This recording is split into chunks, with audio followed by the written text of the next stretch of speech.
Coming up, who says white crocs can't jump? Respect. As usual, I get no thanks for lending a hand. Ow, ow, ow, ow, ow, ow, ow. Mate, I'm letting you go. And I hop out to find some fantastic frogs. Crocs are big business for the Northern Territory. People have found all manner of ways to make a living from them. You can watch them, wear them, and increasingly eat them. It's chewier, it's gamey, but beautiful. I'm not sure how I feel about eating croc because, I mean, I love these guys so much, you know, in their wild environment, but as a byproduct of croc farming, it's good to see that nothing goes to waste. People visit the top end from all over the world, and one thing they want more than most is a close encounter with a croc. And it doesn't come much closer than here at Crocosaurus Cove. For some of the crocs caught in Darwin Harbour by the National Parks team, it's their big break into show business. That was the situation with Snowy, who was accused of a number of human attacks. Never substantiated, mind you, but it was felt safest if he was brought here. Snowy's an interesting specimen. He hasn't got the black pigment in his skin like other crocs, and that has left him this golden colour. He's special, and he's got a personality to match. They say he can be a right handful, but that doesn't stop the punters swimming with him. Not literally, of course. They have the cage of death between them. You see on that cage, there's teeth marks, scrapes, right down the side. I mean, these crocs have been hitting it. Now, when they first went in there, the crocs saw food. They saw a person inside that cage and they went to eat it. Of course, over time, Snowy's come to realise Perspex is impenetrable. By the look of the teeth marks, he gave it a red-hot go. The animals may be familiar, but the setup is a bit different from what I'm used to at the reptile park. But there's no way I'd pass up an opportunity to join head keeper Nigel for a croc feed. As we wait out back for our call, Nigel explains all the crocs at the park come here with some history. Now, they've retired from the breeding sections at their farms. They've been out due to any number of reasons, infertility, aggression, whatever. So we like to keep them rolling along here. And they're ambassadors for their species here. It's a good role. And we've got, you know, a lot of these crocs are over 5 metres, are at the top end of the scale. And we'll go and meet Harry now and I'll show you some tricks. And with that, we're on. Pole's a bit bigger on this bloke.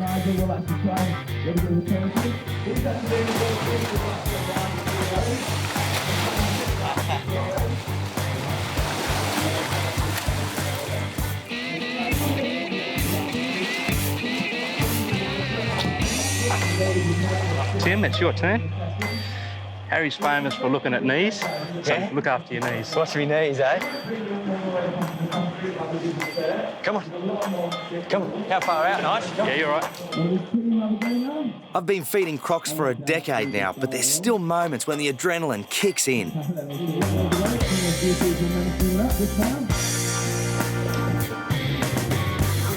He nearly had me.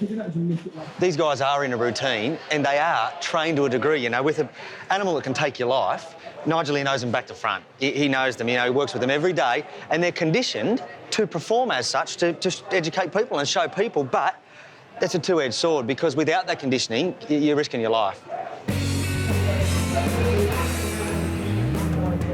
Here, people can get to see crocs as truly awesome animals, rather than just mean man-eaters. For example, I think this is a great exhibit.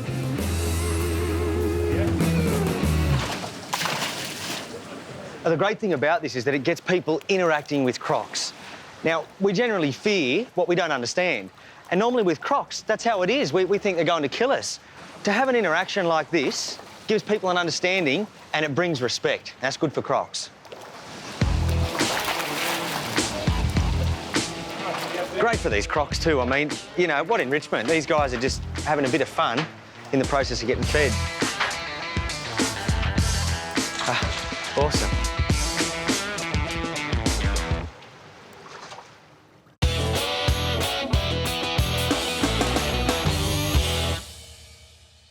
Back at the park, one of the keepers has noticed Cameron the cormorant has something stuck in his throat. He's uncomfortable. You know, we can see a big lump in his neck. The longer it stays in there, the more dangerous it is, and quite genuinely he could die. Oh, there goes Cameron, straight down. Soon as they see the nets. No sign of Cameron. And it's double trouble here, as he's got a lookalike brother, Craig. It's time for calling in the reinforcements, and it looks like we're all going to get wet. Trev, can you come down to the turtle pond? Your mate Cameron's give me the slip. Can't see him anywhere, so I need help, mate. And can you grab Jules too, please? Yeah, mate, can do. We'll be down shortly. There's probably going to have to be one person that's spotting Cameron, because they go underwater in one spot and then they pop up 10 metres somewhere else. So we'll need a spotter up here, 2 of us in the water to corral him into a corner. That's the only way we're going to get him. So, Jules, he's got a silver band. All right. There's one up this end. Yeah? Yeah. Just one? Yeah, I've only seen the one. Here? Yep, that's him, that's him. You good? Nah, missed him. Oh, it's slippery, mate.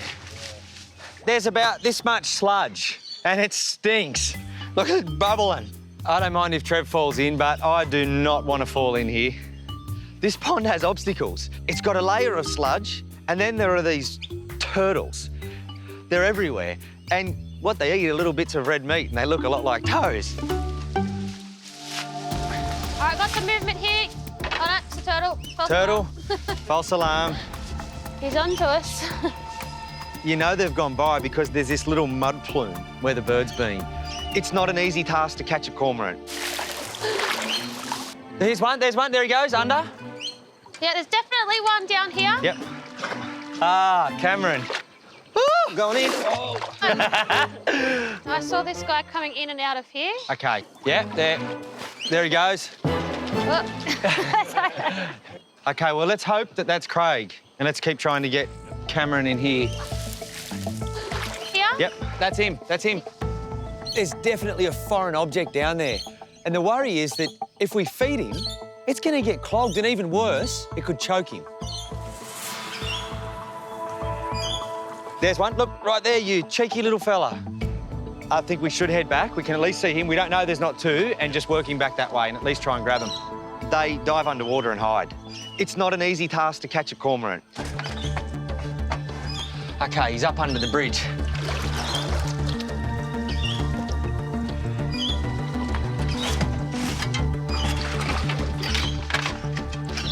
Okay, he's back in the water. They're very quick swimmers, and that makes it really difficult. On the other side of the bridge. Thank you. Ah, missed him. Jules, would you jump over the other side? That's him. Yeah, that's him. That's him. Ah!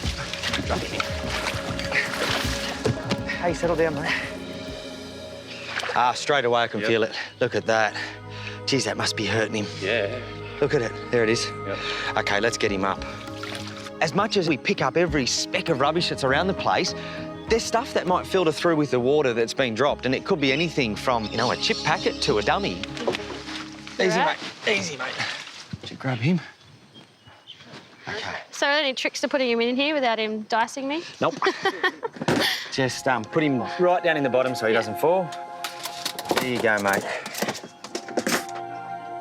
We'll see how Cameron gets on later in the show.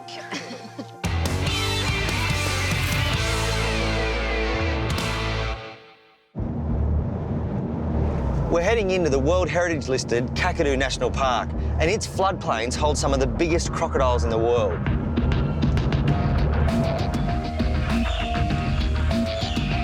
We like to think we're in the wilds at the reptile park, but it's nothing compared to here.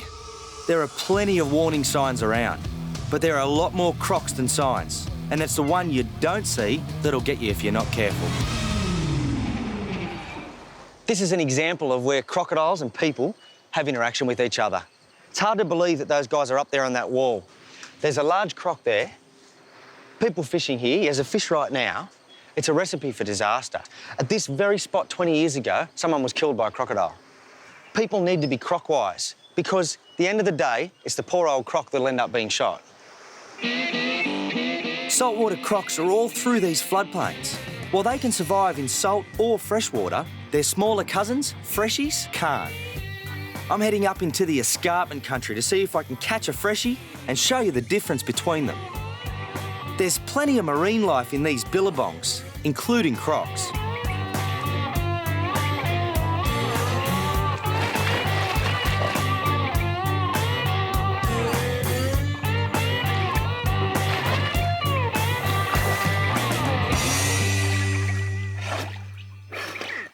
Whoa, freshy. Up high in these waterways, saltwater crocodiles do not come. Freshwater crocs are the smaller cousin of the saltwater crocodile. Some physical differences are mainly in their snout. Freshwater crocs eat fish, so they have a thin snout with sharp teeth. Saltwater crocodiles eat large items of prey, so their snout is broad, big, thick teeth for holding on to prey.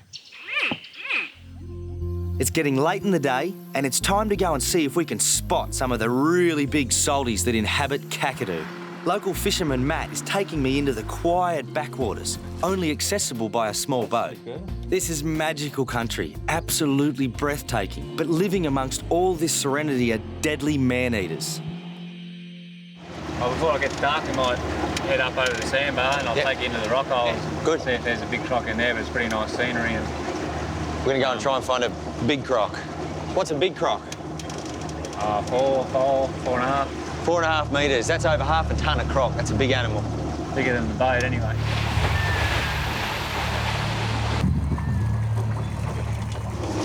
Usually one sitting in there. See his tail sticking out? Yep, there's one. Yeah, 2 metre salty, just sitting there behind that rock.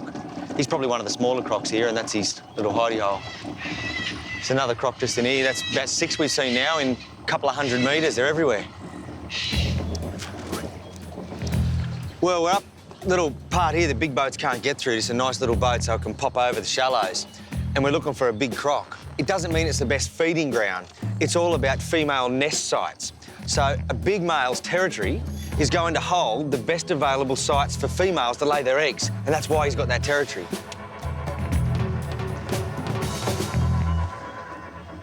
Male crocodiles never stop growing, and that's because they are territorial. The biggest croc wins the girls. So throughout a lifetime of over 100 years, they continue to grow, and the biggest croc gets the best spot. The croc over there is out sunning himself. It's late afternoon, there's still a little bit of sun about, and it's important for those guys, they're reptiles, which means they're ectothermic, so they need heat from external sources. Crocodiles can't heat their bodies like mammals can. They need the sun or warm water to do so. So if a croc's had a big feed and the water's not quite warm enough, he'll jump up on the bank, use the sun to heat the body up and get all the digestion happening. It's getting late now, and nature's fickle. It doesn't jump into action just because there's a camera about. And we come out here to find a big croc, and we certainly haven't seen anything over 4 metres. But being here in this place, it's an amazing experience. It's certainly one of the most beautiful places on Earth.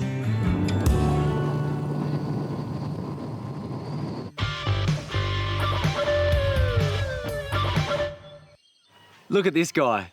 Who says they're slimy and ugly? I'm here to tell you they're not, and they certainly don't give you warts. We are so lucky here in Australia. Of the 4,000 frog species worldwide, we have 216 of them right here. Problem is, where frogs like to live, we do too. Beautiful bush with nice views. When we build houses, their habitat's destroyed. Today we're on the hunt, looking for 2 of my favourite frogs, both right up on the endangered list. The first one is the red-crowned toadlet. Let's hope we're in luck. Death Adder, look at that. These guys are all through this habitat, and they're one of the most dangerous snakes on Earth. They're in the top 10, and it's a good reason to wear boots in the bush. Now, he's on the move, probably out looking for food. And a tasty morsel for these guys is a red-crowned toadlet. I know why he's hanging around. Now, these guys are extremely venomous. They've got big front fangs, and you do not want to get bitten by one of these guys. Most people get bitten by trying to catch the snake or poke the snake. Now, I know what I'm doing here. I'm just going to move him off the road where he's safe. But if you were to see one of these guys, just leave him where he is. Making plenty of noise to alert snakes works just as well for frogs. Listen to this. Everywhere. There must be 50. Oi, oi! Every species of frog has its own distinctive croak. Hey. That's the red-crowned toadlet I'm after, so that's good to hear. And the more noise you make, the louder they get. And once one goes, they set each other off. I reckon it's time to get down and get dirty. These guys, all frogs and toads, have absorbent skin. Any bacteria that my fingers can soak in. They live down in little burrows under the leaf litter, so the only thing you can do is try and scratch some leaf litter away. They're tiny, smaller than a 5-cent piece. Incredibly hard to find. It's the bright goldy red colour on their head that we're looking for. Hopefully, it will show up against this mulch. Look at this. I've just startled him. That is a giant burrowing frog. These guys are one of my favourite frogs. They're huge and they only come out while it's raining or after rain. They absorb water and they sink down in the dirt. Only emerge to eat when it rains. We'll put this big fellow back. Now, I know I've got my work cut out for me because burrowing frogs eat red-crowned toadlets, but I'm sure we'll still find some.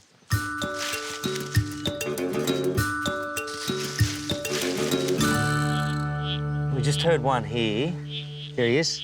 Look at that. Can actually see this guy. He is down in a burrow. Look at that. Brilliant. Come on. And that's a red-crowned toadlet. Critically endangered, only found around Sydney. Habitat's gone and there's a healthy population here. Look at that. Have a look at this too. Look at the underside. Not sure what it's for because they don't lie on their back, but look at that.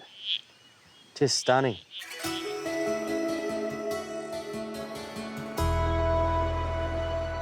And here's another one of my favourite spots. It's the beach. And you wouldn't expect to find frogs here, would you? But you do. They're everywhere.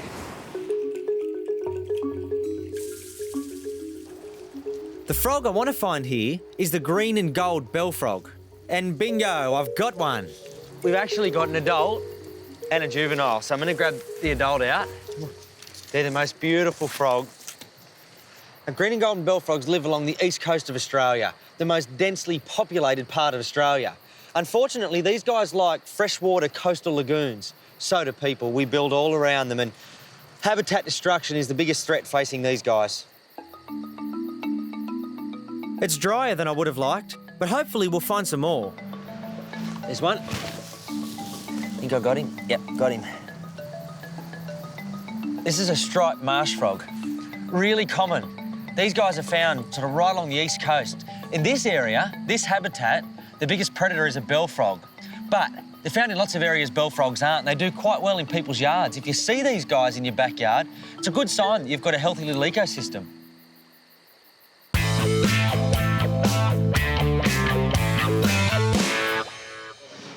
Come on, Cameron.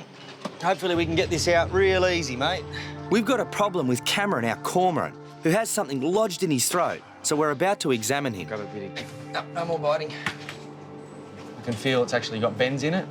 Best case scenario is this comes straight out, or else it's down to the vets. We'll then have to knock him out, and that comes with its own risks because it's quite an elaborate procedure. I can't see what it is. The view down that throat is not that nice, but to prevent them from swallowing water and everything else, the throat actually closes. So, you know, we're talking a fair distance there now. The object's lodged deeper than I'd hoped. Moving it's going to be extremely difficult. I'm sorry, little buddy. I had it just then. Yeah, I could hear it. Okay. Sorry, mate, that can't be nice. The worst case scenario is that it's ruptured something inside. Now, if that happens, he's not going to eat, he's not going to feel good, there's going to be big problems. A little bit more, just hold your tweezers there. I'm going to try and slip it over the end. Oh, yeah, I can feel it. Yep, up you come. Keep coming, keep coming. Nope, nope, that's it. Down again. Lost it. It's a delicate procedure, and after 10 minutes, it seems we're no closer to extracting the mystery object. That's it, down, wait, a bit slower. Yep, keep them open. Right there, not over. Down a bit. Yep, there. Yeah. Yep, okay, nice and tight. No, come up again. It's right there. Yeah. And it's a long way up, so... I might have some forceps that will actually clip shut. Hang in there, mate. Just want to feel again. Sorry, little buddy. There it is. There it is. Grab it. There you go. My God, look at that. Oh. There you go, mate. There you go. Wow. That must feel good to get it out. Hiya, mate. Sorry about that, Cameron. That must feel good, buddy. As that straw was coming up his neck, I could feel it running by my fingers, and it come out, big sigh of relief. You imagine that inside me. I mean, I wouldn't be alive, but they don't give much away to little animals. That's why they need good care.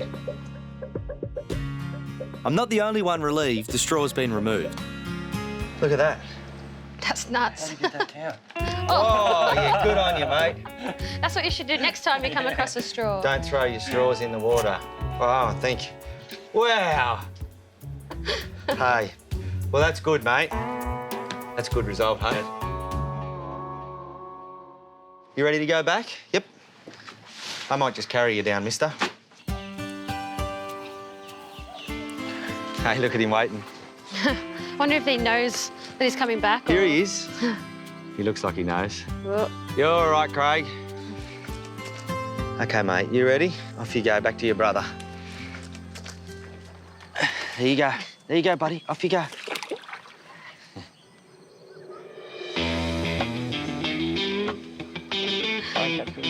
yeah. I've got one thing before giving Cameron the all clear.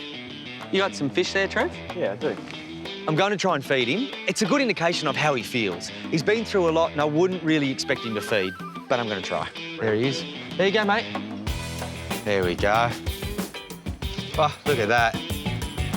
That's a really good sign, isn't it? That's great. I can't believe he just ate. That's totally unexpected. It's a really good sign because he feels good, and the food, it's obviously not stuck in his throat, so it's going where it's meant to go. That's a good thing. See you, boys. Thank you. See you later.